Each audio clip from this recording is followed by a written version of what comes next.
Hello my dear students, Lucas commerce academy మీకు స్వాగతం పలుకుతోంది.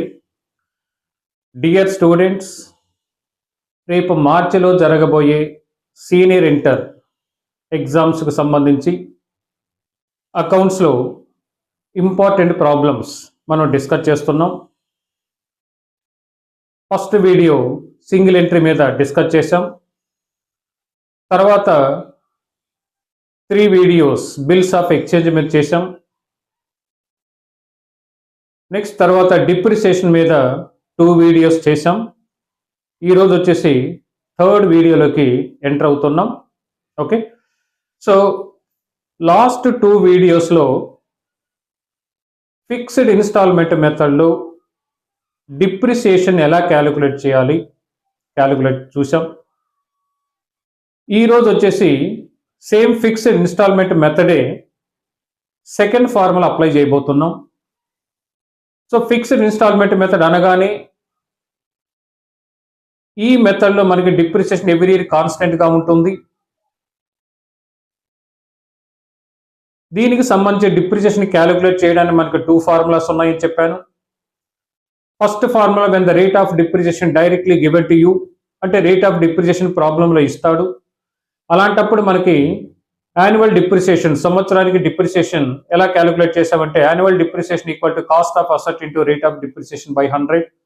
కాస్ట్ ఆఫ్ అసెట్ అంటే దాని original cost of asset plus transport charges plus installation charges. జనరల్గా transport charges ఉండదు, ఉంటే హ్యాపీగా యాడ్ చేద్దాం.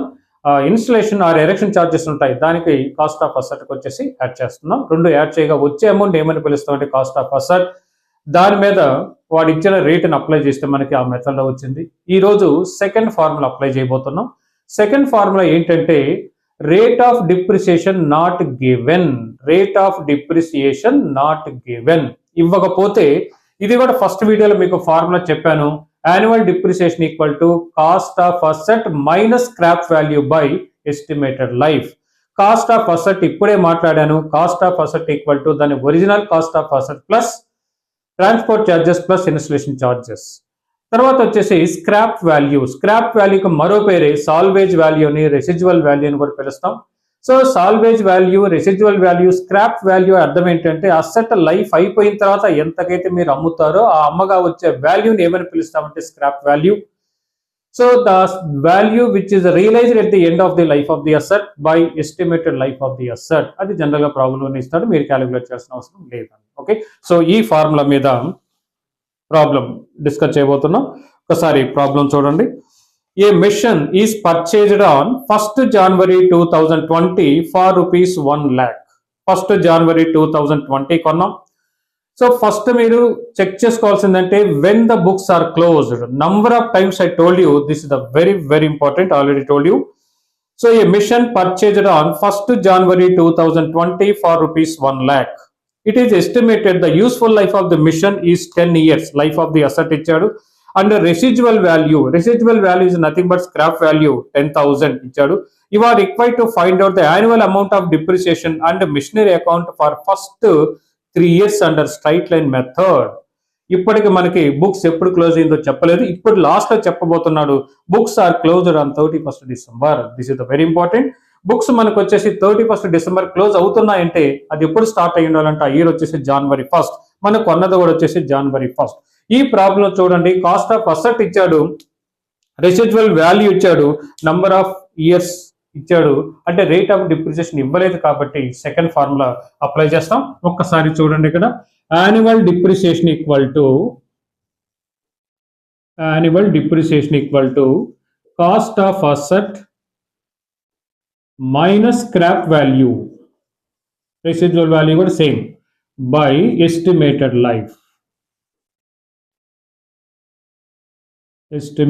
Life of the asset equal to cost of asset మనకు వచ్చేసి 1 lakh చెప్పాడు, మైనస్ స్క్రాప్ వాల్యూ 10,000 చెప్పాడు, బై ఎస్టిమేటెడ్ లైఫ్ వచ్చేసి 10, అంటే 90,000 by 10 equal to 9,000 is the annual depreciation.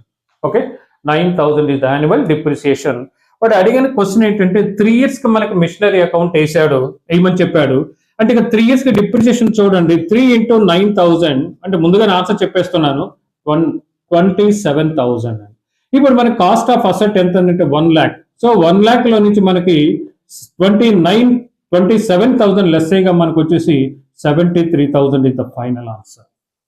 So ముందుగానే మనకు ఆన్సర్ తెలిసిపోతుంది. ఈ 73,000 ఎలా వస్తుందో ఒకసారి అకౌంట్ ప్రిపేర్ చేద్దాం. వాడు అడిగిన క్వశ్చన్ వచ్చేసి prepare machinery account for 3 years. So title పెట్టేసాను, పెడుతున్నాను. Okay, machinery account. Format already తెలుసు మీకు, ledger format, date, particulars, amount నేను డైరెక్ట్ ఇచ్చాను, J/F కాలం ప్రొవైడ్ చేయలేదు, మీరు ప్రొవైడ్ చేయండి. Similarly credit side also. Okay, so మీరు అసెట్ కొన్న డేట్ వచ్చేసి 1/1/2020 1/1/2020. So 1/1/2020. So when asset is purchased, what is the journal entry? Machinery account data to bank account. So 1 lakh. ఇక year లో మనకి ఫర్దర్ గా ట్రాన్సాక్షన్స్ ఏం లేవు కాబట్టి ఇయర్ ఎండింగ్ డిప్రిసియేషన్ క్యాలిక్యులేట్ చేద్దాం. So depreciation 31/12/2020 by depreciation account already మనం calculate చేసాం 9,000. సో బ్యాలెన్స్ తెలుస్తున్నాను. సో డెబిట్ సైడ్ ఎక్కువ ఉంది కాబట్టి డెబిట్ సైడ్ టోటల్ చేస్తాం. The same is transfer to this side 1 lakh. ఇదే డేట్ వచ్చేసి మనకి బై బ్యాలెన్స్ C/D. సో నా 1 lakh లో నుంచి 9,000 తీస్తే మనకు వచ్చేసి 91,000. ఓకే, 91,000. సెకండ్ ఇయర్కి వస్తున్నారు. Beginning 1/1/2021 to balance B/D 91,000. Okay, next second year లో కూడా మనకి ఫర్దర్ ట్రాన్సాక్షన్ సేమ్ లేవు. సెకండ్ ఇయర్ వచ్చేసి హ్యాపీగా డిప్రిసియేషన్ క్యాలిక్యులేట్ చేద్దాం. 31/12/2021 by depreciation account same 9,000. Balance తెలుస్తున్నాను 91,000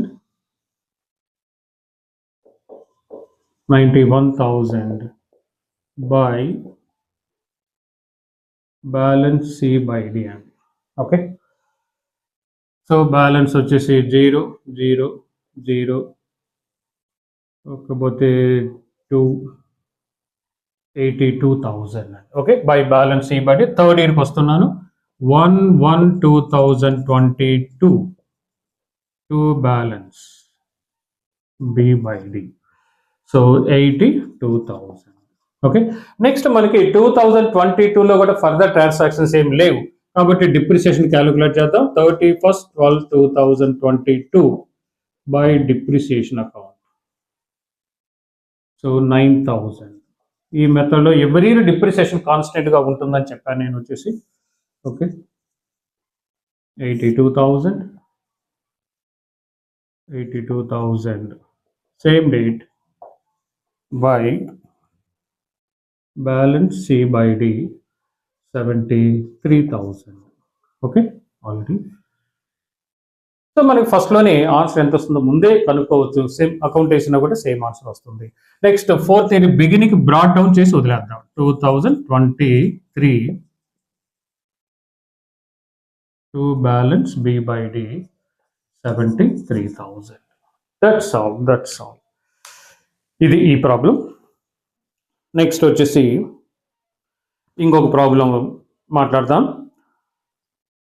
ఏ machine is purchased on 1st April 2020 for ₹80,000. So asset ఎప్పుడు కొన్నామంటే ఇక్కడ April 1st అండి 2020 80,000 and spent ₹4,000 for its installation. So 80,000 పెట్టి అసెట్ కొన్నాం. ఇన్స్టలేషన్ ఛార్జెస్ వచ్చేసి 4,000 ఉంది. It is estimated that the useful life of the mission is 10 years and the residual value is nothing but scrap value is ₹4,000.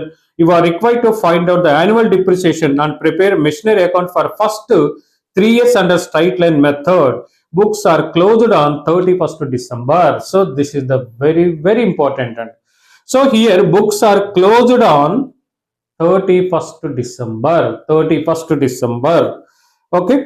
So మీరు కొన్నది April 1st కానీ books close అయితే 31st December కాబట్టి April 1st కొన్నాం అంటే first ఇయర్కి depreciation April నుంచి December వరకు అండి.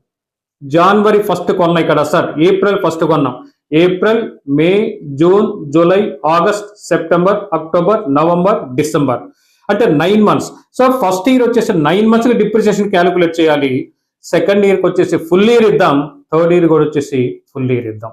ఓకే, ఒకసారి చూద్దాం ఈ ప్రాబ్లం చూడండి ఒకసారి.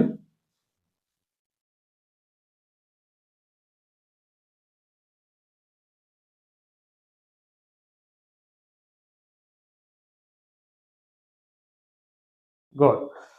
సో ఒకసారి యాన్యువల్ డిప్రిసియేషన్ ఫార్ములా పైన ఇచ్చాను. Cost of asset minus scrap value by estimated life. ఇక్కడ కాస్ట్ ఆఫ్ అసెట్ అంటే 80,000 పెట్టి కొన్నారు plus 4,000 installation. So cost of asset which includes installation charges also.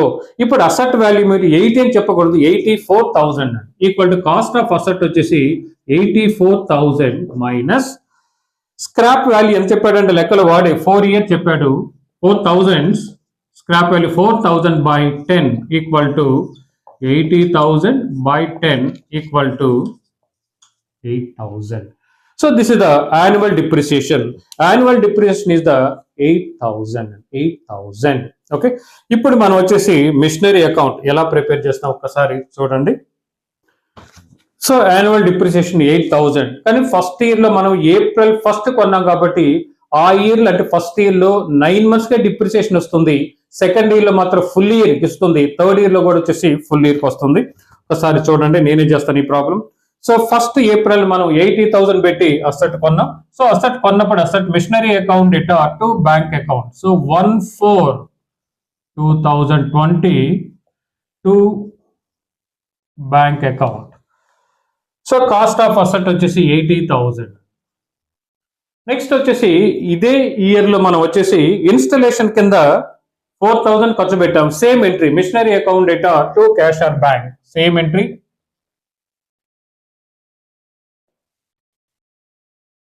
To cash or bank account 4,000. Cash or bank account 4,000. ఇప్పుడు year లో further గా transactions ఏం లేవండి. 31st December, ఎందుకంటే బుక్స్ క్లోజ్ చేసేది మనం 31st December కాబట్టి ఎప్పుడైతే బుక్స్ క్లోజ్ చేస్తున్నామో ఆ డేట్ నే డిప్రిసియేషన్ క్యాలిక్యులేట్ చేద్దాం. So 31/12/2020. So by depreciation account, by depreciation account. ఇక్కడ మనం క్యాలిక్యులేట్ చేస్తాం 8,000 నేరుగా తీసుకోవద్దామా దాన్ని, ఆ 8,000 సంవత్సరానికి అన్నది. మనకు కావాల్సింది 9 months, అంటే దాని అర్థం 8,000 into 9 months, 9/12. 8,000 into 9/12. సో 4 రెళ్ళు 8, ఓకేనా. So equal to 6,000. So 3 3 3 4, so 4 రెళ్ళు 3 రెళ్ళు 6. సో 6,000 వచ్చేసి ఫస్ట్ ఇయర్ డిప్రిసియేషన్. ఇక ఇయర్ అయిపోయింది కాబట్టి బ్యాలెన్స్ తెలుస్తాం 84,000.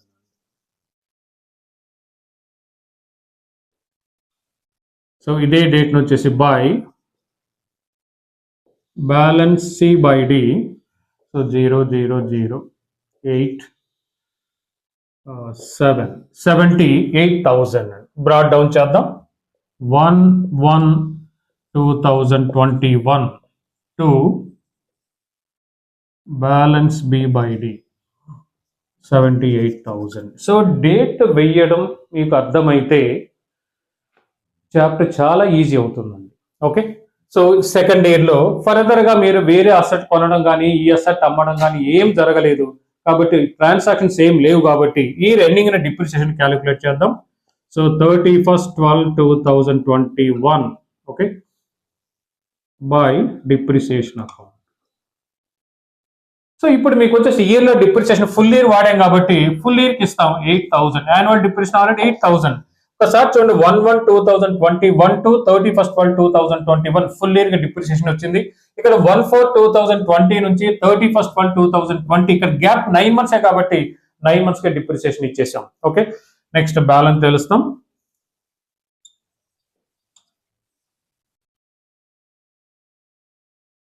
$78,000. So by balance C by D 70,000. Okay, brought down చేద్దాం. 22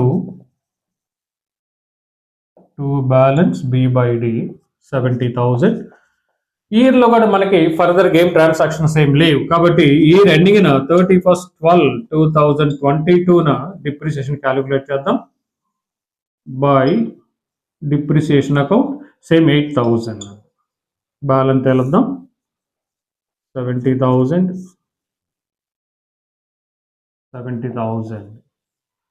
same date by balance B/D 62,000. Okay, 70 నుంచి 8,000 లెస్ అయ్యగా 62,000 బ్రాడ్ డౌన్ చేసి వదిలేద్దాం. 1/1/2023 to balance B/D 62,000. Okay, so ఇది ప్రాబ్లం. మనకు ఉండేది 2 ఫార్ములాస్ ఉపయోగించి మనం ప్రాబ్లం చేసాం. సో డియర్ స్టూడెంట్స్, నెక్స్ట్ వీడియోలో ఇదే method sale of asset. So 90% ఎగ్జామ్లో సేల్ ఆఫ్ అసెట్ వస్తుంది, 10% ఇంతవరకు చెప్పిన ప్రాబ్లమ్స్ వస్తాయి. సో నెక్స్ట్ వీడియోలో దీన్ని డిస్కస్ చేస్తాం. So this is the very very important, sale of asset. So asset అమ్మినప్పుడు how to prepare machinery account అనేది నెక్స్ట్ వీడియోలో డిస్కస్ చేద్దాం. డియర్ స్టూడెంట్స్, మీ ఫ్రెండ్స్లో కానీ రిలేటివ్స్లో చాలామంది కామర్స్ చదువుతుంటారు.